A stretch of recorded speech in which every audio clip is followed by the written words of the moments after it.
ఒక మనిషి తన దేశం కోసం ఎంత దూరం వెళ్ళగలడు?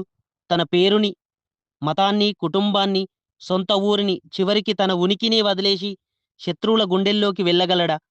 అవును. ఇది సాధ్యమైంది. ఒక సామాన్యమైన వ్యక్తి సృష్టించిన అసామాన్యమైన కథ.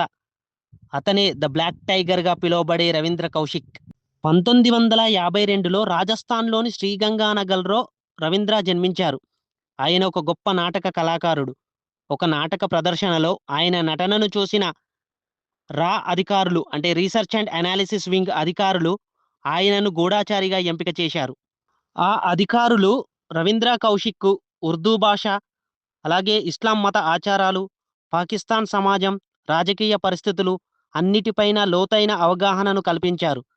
నటన మాత్రమే కాదు, కొత్త వ్యక్తిగా జీవించే స్థాయికి ఆయనను తయారు చేశారు. రవీంద్ర కౌశిక్ గారు 1975లో నబీ అహ్మద్ షకీర్ అనే పేరుతో పాకిస్తాన్‌లోకి ప్రవేశించారు. అక్కడ ఒక కాలేజీలో లా పూర్తి చేసి పాకిస్తాన్ సైన్యంలో చేరాడు. తన తెలివితేటలతో ఏకంగా మేజర్ హోదాకు ఎదిగాడు. పాకిస్తాన్ స్థానిక అమ్మాయి అయిన అమానత్‌ను వివాహం చేసుకొని ఒక బాబుకి తండ్రి కూడా అయ్యాడు. తన భార్యకు కూడా తను ఒక భారతీయ గూఢాచారిణి అనే విషయాన్ని తెలియనివ్వలేదు. 1979 నుండి 1983 వరకు మన రవీంద్ర కౌశిక్ గారు పాకిస్తాన్ సైన్యం యొక్క అత్యంత రహస్య సమాచారాన్ని భారత నిఘా వర్గాలకు అందించేవాడు. ఆ వివరాలు ఇప్పటికీ కూడా రహస్యంగానే ఉన్నాయి. కానీ ఆయన పంపిన సమాచారం వల్ల వేలాది మంది భారతీయ సైనికుల ప్రాణాలు కాపాడబడ్డాయి. ఆయన అందించిన సమాచారానికి ముగ్ధురాలైన అప్పటి ప్రధానమంత్రి ఇందిరాగాంధీ గారు రవీంద్ర కౌశిక్ గారికి బ్లాక్ టైగర్ అనే బిరుదును ఇచ్చారు. భారత గూఢాచారి వ్యవస్థలో ఇంతటి విజయం సాధించిన వారు మరొకరు ఎవరూ లేరు. కానీ రవీంద్ర కౌశిక్ గారిని విధి వక్రీకరించింది.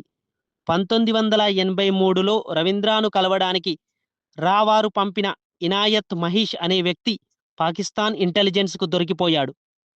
ఇనాయత్ ద్వారా రవీంద్ర అసలు విషయం బయటపడింది. పాకిస్తాన్ ప్రభుత్వం ఆయనను అరెస్టు చేసి 2 ఏళ్ల పాటు దారుణంగా హింసించింది. సియోల్కోట్ జైల్లో 16 ఏళ్ల పాటు నరకయాతన అనుభవించాడు. అయితే రవీంద్ర కౌశిక్ అనారోగ్యంతో ఉన్నప్పుడు కూడా భారత్ తనను రక్షిస్తుందని ఆశపడ్డాడు. కానీ దౌత్యపరమైన కారణాల వల్ల ఏ దేశం కూడా తమ దేశ గూఢాచారులను తమ వారిగా గుర్తించదు. 2001 సంవత్సరంలో ముల్తాన్‌లోని సెంట్రల్ జైల్లో రవీంద్ర కౌశిక్ గారు కన్నుమూశారు. చనిపోయే ముందు ఆయన తన తండ్రికి రాసిన లేఖలో ఒక మాట చెప్పాడు.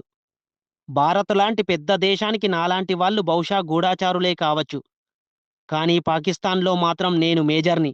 స్వదేశం చేరలేక గౌరవాలు లేకుండా జైలు సమీపంలోనే అంత్యక్రియలు జరిగాయి. భారతమాత కోసం తన జీవితాన్ని త్యాగం చేసిన ఈ అజ్ఞాత వీరుడికి మనందరి తరపున ఘన నివాళి. జై హింద్! రవీంద్ర కౌశిక్ గారిలాగా మన కంటికి కనిపించకుండా మన కోసం, మన దేశం కోసం ప్రాణత్యాగం చేసిన భరతమాత ముద్దుబిడ్డలు ఎందరో ఉన్నారు. మన కోసం వాళ్ళ కుటుంబాన్ని పక్కన పెట్టి ప్రాణత్యాగాలు చేసిన ప్రతి ఒక్కరికి పాదాభివందనం.